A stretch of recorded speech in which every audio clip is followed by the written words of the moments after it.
March 1993। দক্ষিণ সুদানের ঊষর প্রান্তর, চাবুক রোদ, গায়ে ছ্যাঁকা দেওয়া বাতাস, টলমল পায়ে এগিয়ে আসছে একরত্তি এক জীবন্ত কঙ্কাল। মেদ মাংসের বদলে হাড়ের উপর লেপ্টে থাকা চামড়ার সান্ত্বনা পুরস্কার। দুর্বল পা কাঁপছে থরথর। হঠাৎ মাথা নিচু করে মাটিতে বসে পড়ল বছর তিনেকে শিশুটি। একটু দূরে দাঁড়িয়েই এক যুবক, দক্ষিণ আফ্রিকার চিত্র সাংবাদিক কেভিন কার্টার। হাতে ধরা ডিএসএলআর ক্যামেরা শিশুটির দিকে তাক করলেন তিনি। অভুক্ত শীর্ণকায় আফ্রিকান শিশু তো লোভনীয় সাবজেক্ট। কয়েকটা স্ন্যাপ নিয়েছেন। হঠাৎই দেখলেন শিশুটির ঠিক পিছনে নিঃশব্দে এসে নেমেছে এক শকুন। পায়ে পায়ে এগোচ্ছে তার দিকে। আবার ক্যামেরা তাক করলেন কেভিন। ক্ষুধার্ত বেপরোয়া শকুন তখন শিশুটির আরও কাছে। কেভিন এগিয়ে গিয়েই ক্যামেরাটাই লাঠির মতো করে শূন্যে ঘোরালেন কয়েকবার। শকুনটি প্রথমে ভ্রুক্ষেপ করল না। কেভিন আরও এগিয়ে যেতে অনিচ্ছায় রণে ভঙ্গ দিল।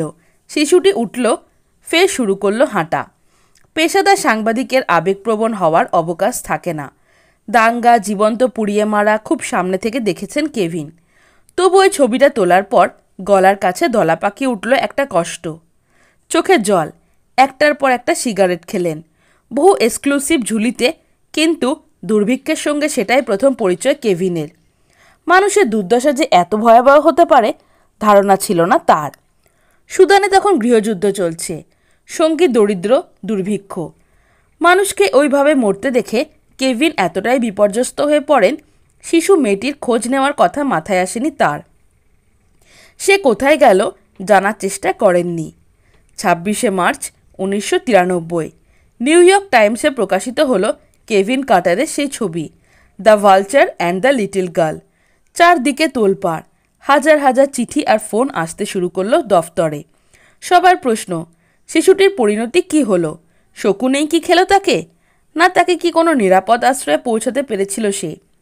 কর্তৃপক্ষ যোগাযোগ করল কেভিনকে।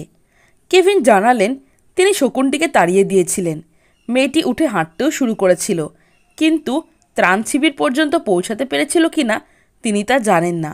কেভিনের উত্তর সম্বলিত বিশেষ এডিটার্স নোটে ছাপা হলো কাগজে। পাঠকের ক্ষোভের আগুন যেন ঘৃতাহুতি হলো। কেভিন শিশুটিকে নিয়ে ওই অবস্থায় কিভাবে ফেলে চলে এলেন প্রশ্ন তুললেন পাঠকেরা।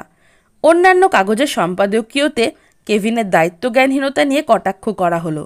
কেভিন একবার বলেছিলেন সেই সময় সুদানের ওই অঞ্চলে অ্যানথ্রাক্স মহামারী আকার নিয়েছিল। বিদেশি সাংবাদিকদের বলা হয়েছিল তারা যেন স্থানীয় কোনো মানুষকে স্পর্শ না করেন। বলাই বাহুল্য তার এই যুক্তি কেউ মানতে চায়নি। সেন্ট পিটার্সবার্গ টাইমসে পরিষ্কার লিখেছিল মেয়েটি ওই অবস্থা, আর তার সামনে একজন ক্যামেরার লেন্স অ্যাডজাস্ট করছেন একটা ভালো ফ্রেম পাওয়ার জন্য। ওই শকুনের সঙ্গে ওই লোকটার কি কোনো তফাৎ আছে? কেভিন বুঝলেন এ ছবি তার পিছু ছাড়বে না। যেখানেই যান সেই একই প্রশ্ন। উত্তর দিতে দিতে তিনি ক্লান্ত, বিপর্যস্ত। দিন যত যায় অবসাদ তীব্রতর হতে থাকে। অপরাধবোধ আর অনুতাপের চোর কাটায় ভিতরটা রক্তাক্ত। ছটফটে যুবকটি দিনভর অন্যমনস্ক। পরের বছর গোড়াতেই চমক, পুলিৎজার পুরস্কার ঘোষিত হলো। ফিচার ফটোগ্রাফি বিভাগে বিজয়ী নাম কেভিন কার্টার। অভিনন্দনের বন্যায় ভেসে গেলেন 33 বছরের যুবকটি। কিন্তু যে দুটি প্রাণীর জন্য তার এই প্রাপ্তি, সেই ক্ষুধার্ত শকুন আর সেই কঙ্কালসা শিশুটি, যেন তাকে শান্তি দিচ্ছে না।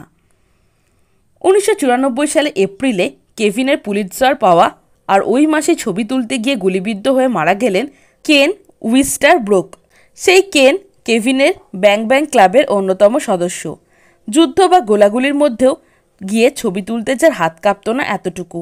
লান হয়ে গেল কেভিনের পুরস্কার জয়ের আনন্দ। ফের ডুবে গেলেন অবসাদে। 3 মাস বাদে জোহেন্সবার্গের কাছে পাকামোড় এলাকায় নিজের গাড়ির মধ্যে পাওয়া গেল কেভিনকে, মৃত। গাড়ির ধোয়া বেরোনো নলের সঙ্গে আরেকটি পাইপ জুড়ে গাড়ির জানলা দিয়ে ঢুকিয়ে দিয়েছিলেন তিনি। তারপরে গাড়িতে স্টার্ট দিয়েছিলেন। কিছুক্ষণের মধ্যেই বিষাক্ত কার্বন মনোক্সাইডে তার মৃত্যু ঘটে। রেখে গিয়েছিলেন একটি সুইসাইড নোট। তাতে লেখা, আমি সত্যিই খুব দুঃখিত। জীবনের যন্ত্রণায় সব আনন্দকে এতটাই লান করে দেয় যে আনন্দ বলে কিচ্ছু অনুভব করা যায় না। আমি অবসাদে ডুবে গিয়েছি। চারপাশে বড় দৈন্য, খুনের পর খুন, লাশের পাহাড়, মানুষের রাগ, দুঃখ, যন্ত্রণা, অভুক্ত জখম শিশু, বন্দুক, পাগল, উন্মাদ, খুনি, পুলিশ আর জল্লাদের দল যেন আমাকে তাড়া করে বেড়াচ্ছে। আমি চললাম বন্ধু কেনের সঙ্গে দেখা করতে, যদি ভাগ্যে থাকে। এইভাবেই বিদায় নিল সেই ফেমাস ফটোগ্রাফার। হ্যালো ফ্রেন্ডস, আমি জয়িতা, আপনারা দেখছেন বুক অফ নলেজ চ্যানেল। আপনি কি খাদ্যরসিক বা ভ্রমণ প্রেমী? তাহলে নিচে দেওয়া ডেসক্রিপশন বক্সের লিঙ্কে ক্লিক করুন আর রহস্য, এডুকেশন, অ্যাডভেঞ্চার রিলেটেড ভিডিও পেতে আমার চ্যানেলটিকে সাবস্ক্রাইব করুন।